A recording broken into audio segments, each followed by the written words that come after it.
graça e a paz do Senhor Jesus, a todos os irmãos que vão nos acompanhar agora ao longo desta aula.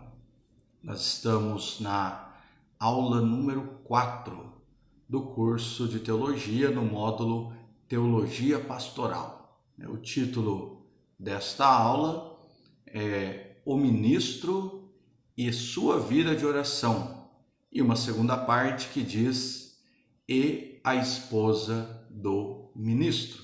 Então falaremos nessa primeira parte a respeito da vida de oração do ministro.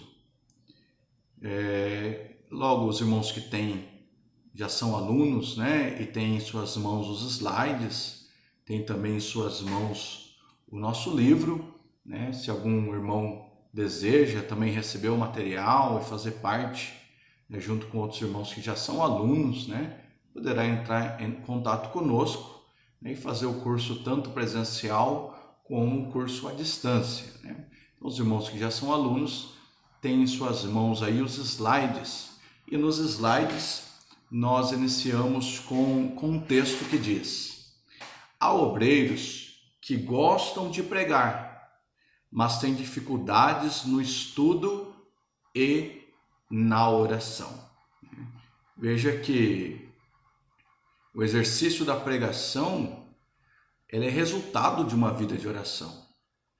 Veja que é impossível o obreiro ele estar no altar, pregar a palavra, sem antes ele orar por aqueles que vão ouvir essa palavra. Então, tanto a oração como o estudo da palavra, as pessoas não podem pregar a palavra sem antes preparar essa palavra. Oração, estudo e pregação. Não posso pregar sem orar e não posso também pregar sem antes preparar a palavra de Deus. É claro que a parte prática sempre ela é mais cativante, mas não podemos de maneira nenhuma ir para o altar do Senhor sem essa pré-preparação. Olhando os tópicos, elementos importantes nas grandes orações do Antigo Testamento. O livro ele vai destacar aí algumas importantes orações acerca de grandes homens do Velho Testamento. Por exemplo, nós destacamos aí Moisés, lá em Êxodo, capítulo 32, de 11 a 13. Ali é quando Moisés ele estava no monte com o Senhor, e o povo lá embaixo já se corrompia com a demora de Moisés em retornar. Então aí nós conhecemos a história da construção do bezerro de ouro. E diante disso, o Senhor, já sabendo que o povo já havia sido corrompido lá embaixo, vai dizer a Moisés, que esse povo é um povo de dura cerviz. Faz até uma proposta para Moisés em ficar só com Moisés e destruir o povo. Poderia ser até uma proposta que muitos gostariam de ouvir, Deus dizendo: eu fico só com você e vou matar o povo. Eu vou fazer só você herdar todas as coisas. Mas aí você vai ver uma oração intercessória de Moisés, uma oração ali ousada diante de Deus, argumentando com Deus e pedindo que Deus não destrua o povo. É uma oração belíssima. Você tem ali também Davi, lá em 1 Crônicas 17, é quando Davi ele mostra a Deus o desejo de edificar um templo e edificar uma casa para o Senhor, mas o Senhor diz para ele que não ele, mas que um dos filhos dele edificará a casa para o Deus Altíssimo. E ali Davi faz uma oração, e nessa oração ele principalmente vai pedir que Deus confirme essa aliança, Ele quer realmente que a casa dele subsista e que Deus cumpra essa promessa, essa oração que está lá em Crônicas. E uma outra oração muito chamativa de Davi é aquele salmo, que ele confessa o seu pecado, o salmo de remissão, o salmo de número 51, onde ele não tem medo de perder o trono, não tem medo de perder as regalias do rei, mas ele vai dizer que o Senhor não retire dele o Espírito Santo. Cria em mim um coração reto, um espírito reto, um coração puro, mas não retire de mim o Santo Espírito. É uma oração realmente memorável. Nós temos também Salomão, lá em 1 Reis, capítulo 8, 22 a seguir, que é após a inauguração do templo, quando a glória do Senhor vai invadir o templo, né? E Salomão vai fazer ali também uma bela oração de inauguração, lembrando inclusive da promessa que Deus havia feito ao seu pai, que realmente o filho dele iria construir esse templo, né? Então é uma oração de agradecimento, porque a promessa de Deus ali, ela está se cumprindo. Nós temos ali também a oração de Daniel, lá no capítulo 9. Interessante, quando você vai ali, capítulo 9, verso 1 e verso 2, você vai ver Daniel estudando, né? O texto vai dizer que ele, estudando e consultando os livros, ele vai descobrir que o cativeiro de Israel é de 70 anos. E ele vai fazer uma oração reconhecendo o pecado de Israel, né? Uma bonita oração que nós podemos acompanhar ali no capítulo 9, reconhecendo e pedindo a misericórdia de Deus. E nós temos, não está no livro aí, mas eu me lembrei, acabei colocando nos slides, a oração de Ezequias, lá em Isaías 38, né? Quando o profeta diz a ele que ele vai morrer. Então ele vai encostar o seu rosto virado para a parede e vai fazer uma oração a Deus, dizendo: Deus, lembra dos dias que eu andei em retidão contigo. E aí Deus vai mandar o profeta voltar e dizer que o Senhor vai alongar os dias dele. É uma oração que Deus respondeu ali na hora, né? Então a oração é uma disciplina fundamental para o sucesso ministerial, né? Apesar de tanta importância, às vezes na vida pastoral ela é negligenciada, né? Quando a pessoa diz assim, já estou orando bastante, né? Eu já sou alguém que ora muito. Isso é muito preocupante, né? O verdadeiro fiel, ele sempre tem aquela preocupação, ele nunca acha que já orou bastante, né? Sempre ele tem o desejo de orar mais, ele sente sempre falta, né? Sempre desejoso de orar mais ao Senhor. Ainda nos elementos importantes na oração, nós temos a adoração, né? Porque é impossível você orar sem você adorar. E a oração também é uma forma de adoração. É por isso que nós, ao orar, exaltamos o nome do Senhor, reconhecemos a grandeza dele, reconhecemos o poderio dele, né? Até alguns ensinam que antes de você pedir alguma coisa a Deus, você deve iniciar a oração engrandecendo o nome dele, reconhecendo que ele é grande e poderoso, enquanto nós somos extremamente falhos. Então, ao orar, homens bíblicos adoraram a Deus, reconhecendo a soberania e o governo de um Deus que é eterno. Nós temos um exemplo muito claro no livro de Salmos, né? Homens em aflição em geral no livro de Salmos, homens que abriram o seu coração pedindo a misericórdia do Senhor, mas mesmo passando por um momento de dificuldade, eles adoram a esse Deus e proclamam para que todos adorem esse Deus também. Então os salmos são exemplos na adoração. E quando o Senhor Jesus estava ensinando os discípulos a orar, né? E ali nós temos a oração do Pai Nosso, a própria oração ensinada por Jesus começa com adoração, quando ele diz: Pai Nosso, né, que estás no céu, santo é o teu nome, santificado seja o seu nome. Está lá em Mateus 6,9, né? E depois é que ele vai fazer as suas petições. Também nós temos a oração de Josafá, né? Também adorando a Deus, né? Muitos vinham contra Josafá, a peleja seria muito difícil. E ali nós temos a maravilhosa oração ali de 2 Crônicas, capítulo 20, Josafá confiando no Senhor e dizendo: e disse: Senhor Deus de nossos pais, porventura não és tu Deus nos céus?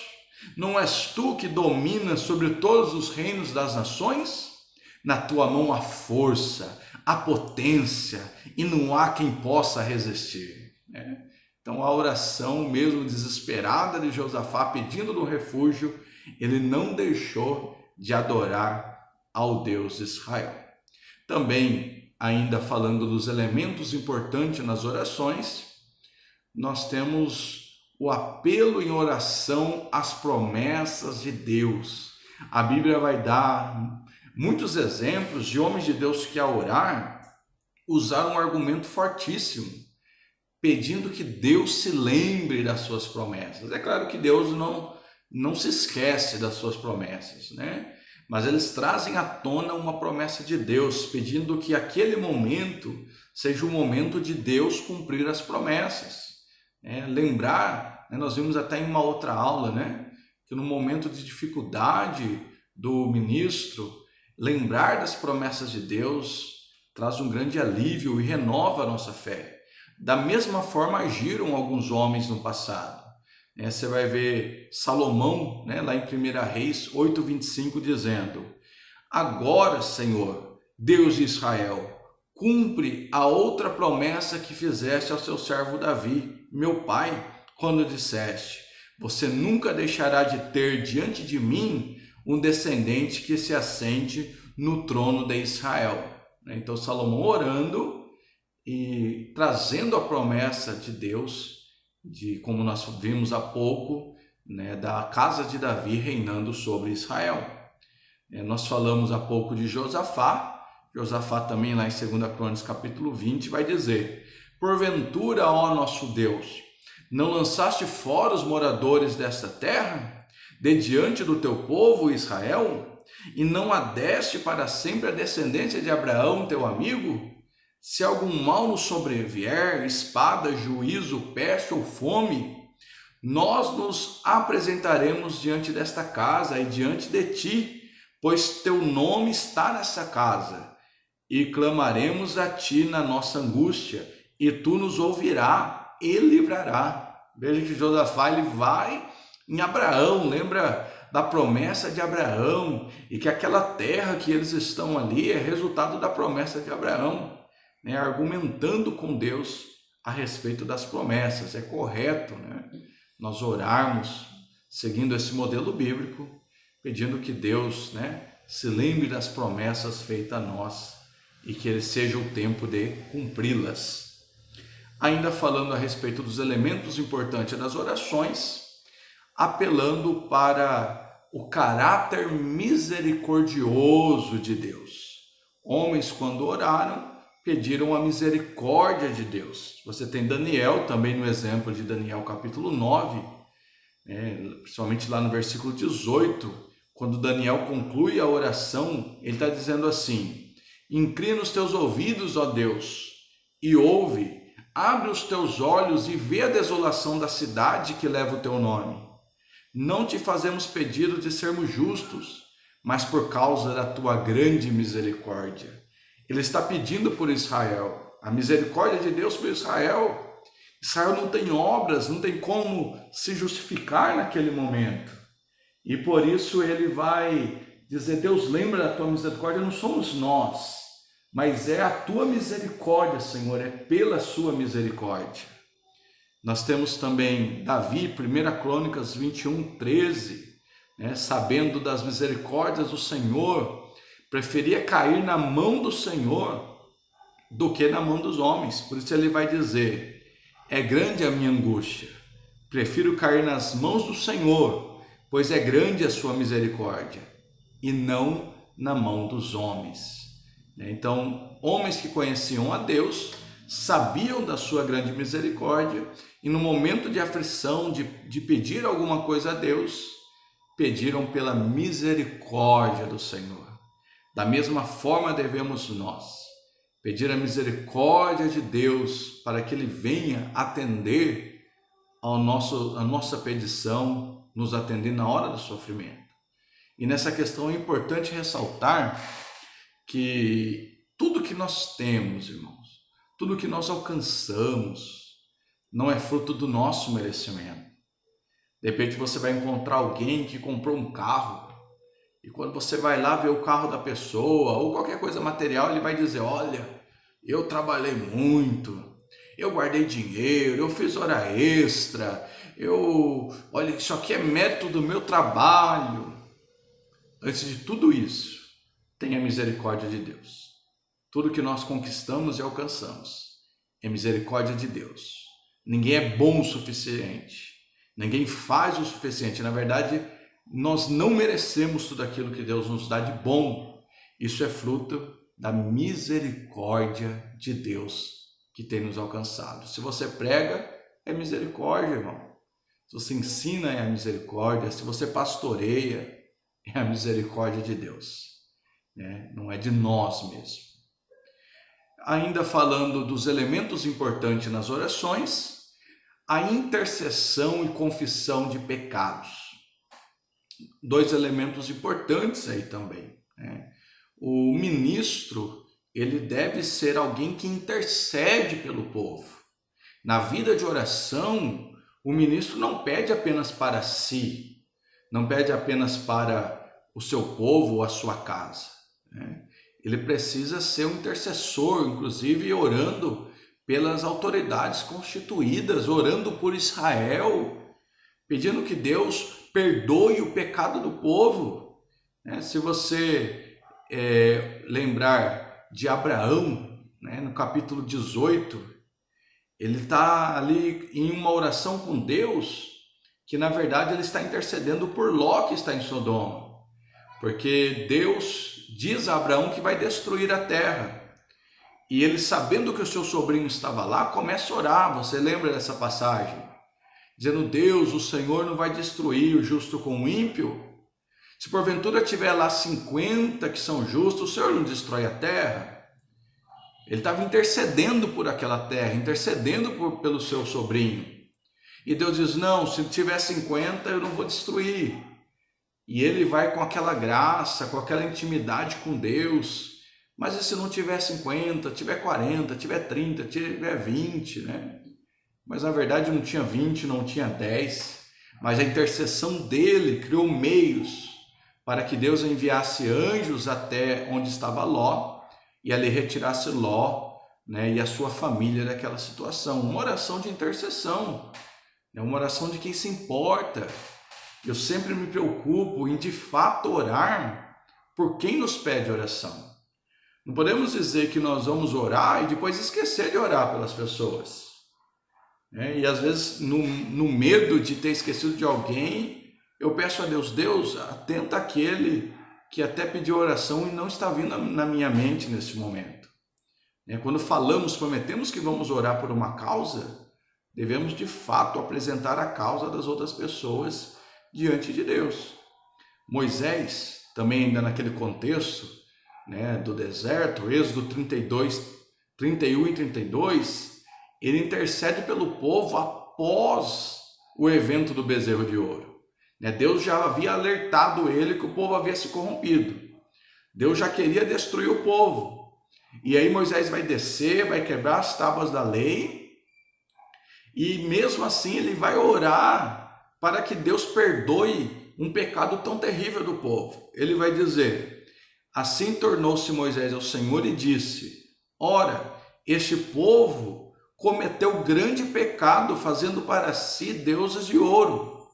Agora, pois, perdoa o seu pecado, senão risca-me, peço, do teu livro que tens escrito. Olha que intercessão, olha que amor pelo povo, olha que misericórdia pelo povo, dizendo: Senhor, perdoa eles, eu estou pedindo, se eu tenho graça diante do Senhor, perdoa o pecado do teu povo.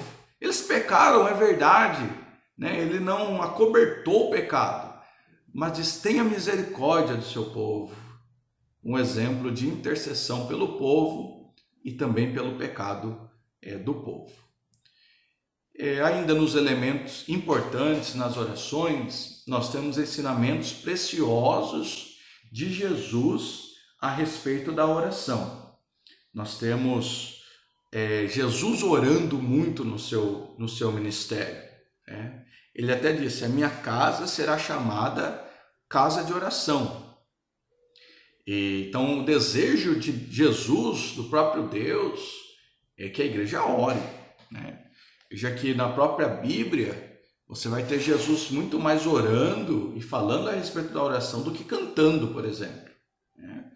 A oração é base para quem prega, mas a oração também é a base para quem canta, né? O músico, ele deve chegar com antecedência na igreja, não só para afinar os instrumentos e organizar os equipamentos que ele vai usar durante o culto, mas principalmente para orar a Deus, né? Pedir que Deus abençoe o louvor que será entoado ali, né? Então parece muito mais Jesus orando do que cantando na Bíblia, né? Inclusive Jesus, antes de tomar decisões importantes, Jesus orou. Vai ter lá Lucas capítulo 6, 12 e 13 diz: E aconteceu o que? Aqueles dias subiu ao monte a orar, e passou a noite em oração a Deus. E, quando já era dia, chamou a si os seus discípulos, e escolheu 12 deles, a quem também deu o nome de apóstolos. Jesus, antes de escolher o colegiado apostólico, né, o papel tão importante que esses homens fariam no ministério de Jesus, ele passou a noite em oração para depois decidir. Talvez se orássemos mais antes de decidir alguma coisa, antes de separar alguém, de consagrar alguém, né, de colocar uma responsabilidade sobre alguém, talvez nós erraríamos menos. Tomando o exemplo de Jesus, nós precisamos orar antes de agir, principalmente quando se dá função para alguém, porque você deu função a alguém, você deu autoridade a esta pessoa, e os problemas, de uma má escolha podem ser até irreversíveis durante algum tempo.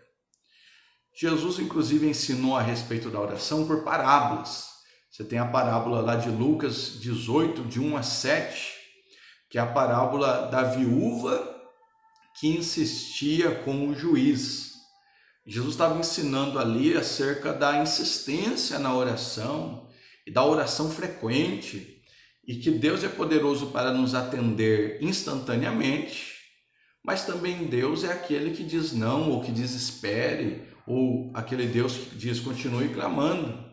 Ele vai dizer que a mulher vai até o juiz, bate na porta do juiz e diz: faça justiça. E o juiz não teme a Deus, não teme aos homens, mas pela insistência ela vai vencendo aquele juiz. E ele vai terminar dizendo, Lucas 18, 7, e Deus não fará justiça aos seus escolhidos, que clamam a ele de dia e de noite? Dizendo, se o juiz que não temia a Deus fez justiça para aquela mulher, Deus também atenderá o clamor dos seus filhos. E pensamos, se Jesus, que veio do céu, unigênito do Pai, teve a necessidade de orar, o que é que se espera de um obreiro do Senhor? Como nós já falamos em outras aulas, é difícil o tempo para oração, mas o obreiro ele deve aproveitar, organizar o seu pouco tempo. Se ele não tem um espaço de orar 1 hora seguida, 2 horas durante o dia, ele deve orar em pequenas porções, seja 10 minutos ao amanhecer, 10 minutos no almoço, antes de deitar, ou reservar um dia, se durante alguns dias ele não tem a possibilidade, reservar um dia e um horário para que ele possa orar e também estudar a palavra de Deus. Jesus ensinou os discípulos a orar. E reunimos alguns ensinamentos de Jesus, Como orar segundo Jesus? Não ore para ser visto pelos hipócritas, já que os judeus gostavam muito de fazer orações públicas, para serem vistos. E ele vai dizer que isso é coisa de fariseu, uma necessidade de mostrar que ora. Eu aprendo que quem ora mesmo não precisa ficar falando que ora. E o melhor exemplo que quem ora pode dar para os outros é simplesmente orar.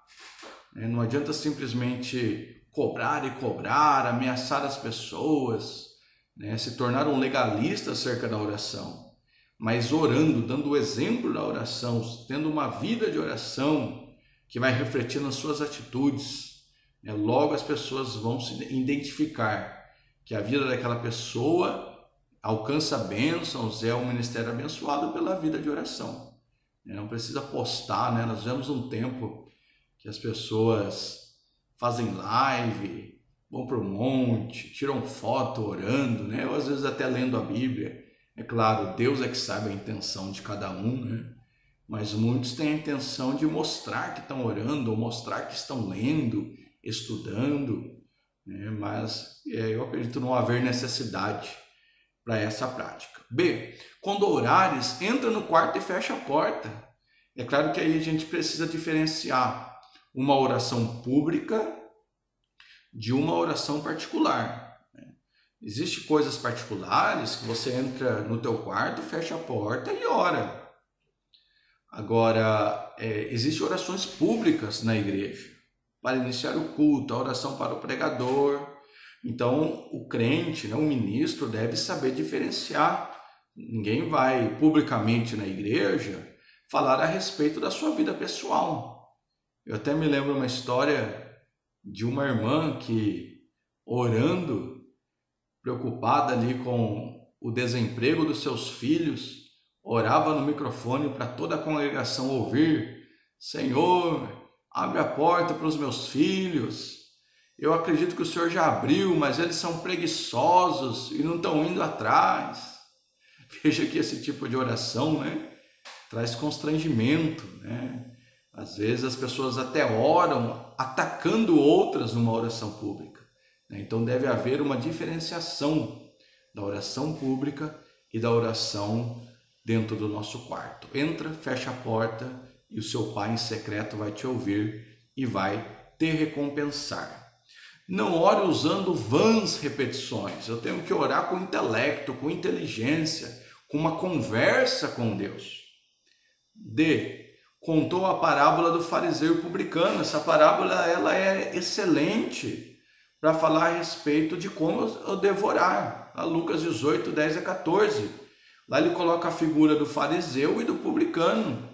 E o fariseu, estando em pé, orava consigo dizendo: ó Deus, graças te dou porque eu não sou como os demais homens. Olha que oração legalista. Roubadores, injustos, adúlteros, nem ainda como esse publicano. Ele vai dizer que jejua, que dizima e que ele é melhor do que os outros. É uma oração que não agrada a Deus, é uma oração soberba, é uma oração que simplesmente apresenta as obras para Deus. Claro que não é errado orar, não é errado jejuar, não é isso que ele estava dizendo, mas ele estava se justificando diante de Deus e se colocando num patamar acima dos demais. Isso é legalismo.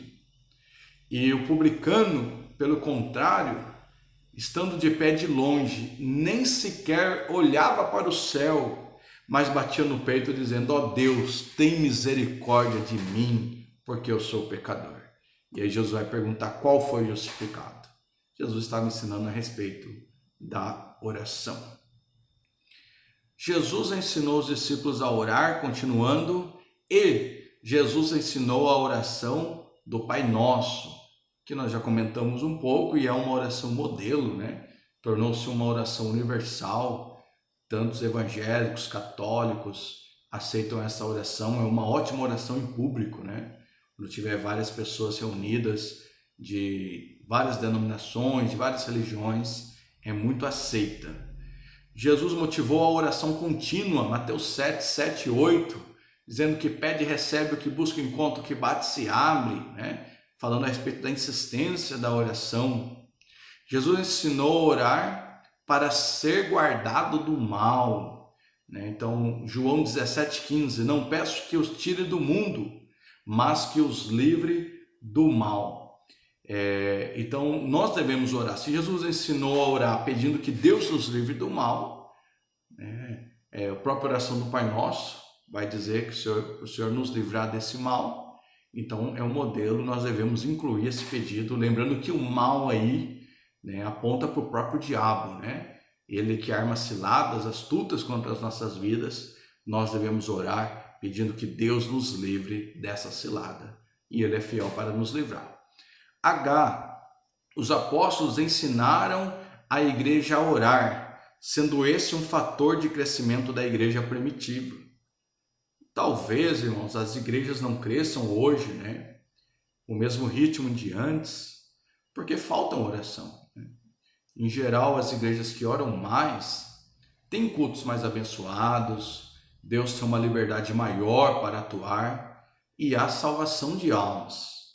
Então, como Jesus ensinou os discípulos a orarem, quando Jesus foi assunto ao céu, a cada página do livro de Atos, você vai encontrar Jesus, ou melhor, vai encontrar os apóstolos orando. A igreja orava e a igreja crescia. Atos 2,42, e perseveravam na doutrina dos apóstolos, na comunhão, no partir do pão e nas orações. Então, um fator de crescimento da igreja primitiva, que é um fator de crescimento para a igreja hoje, é orar. Nós precisamos orar. O líder precisa motivar o povo à oração. O ensino de Paulo sobre a oração. Para Paulo, a oração é uma batalha. Inclusive, o nosso livro, quem tem o seu livro, tem lá o texto de Romanos 15:30, que diz: E rogo-vos, irmãos, por nosso Senhor Jesus Cristo e pelo amor do Espírito, que luteis juntamente comigo nas vossas orações por mim.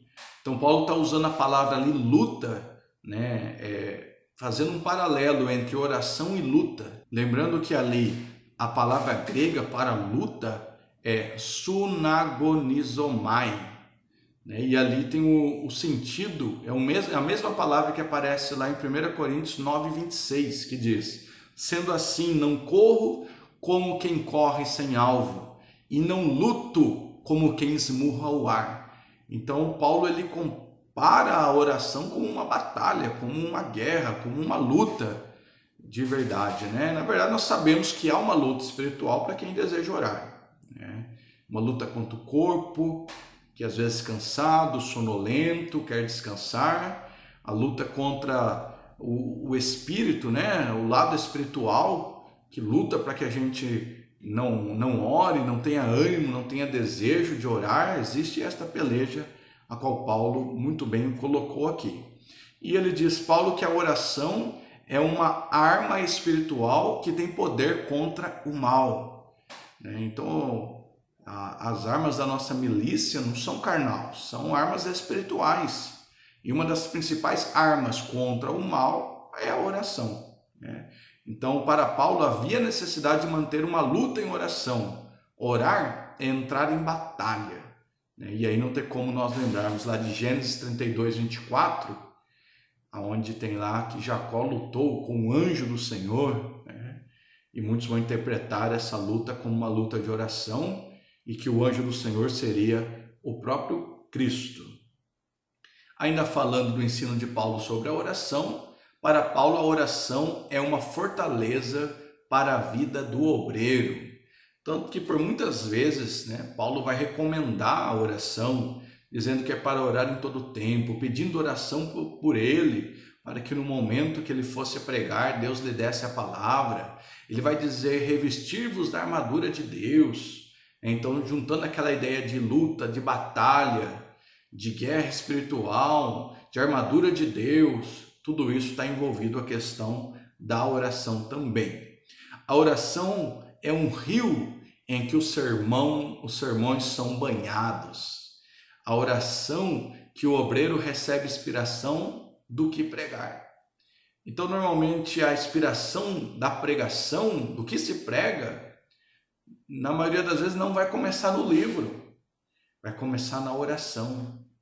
Quando nós precisamos, sermos renovados, aquilo que nós ensinamos, aquilo que nós falamos, ou queremos que o nosso sermão alcance pessoas, toque pessoas, é um ponto importante banhar o nosso sermão na oração.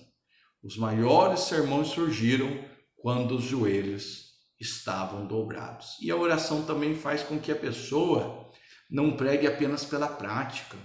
Existem alguns que acostumaram a pregar e vão desenvolvendo como apenas uma questão prática.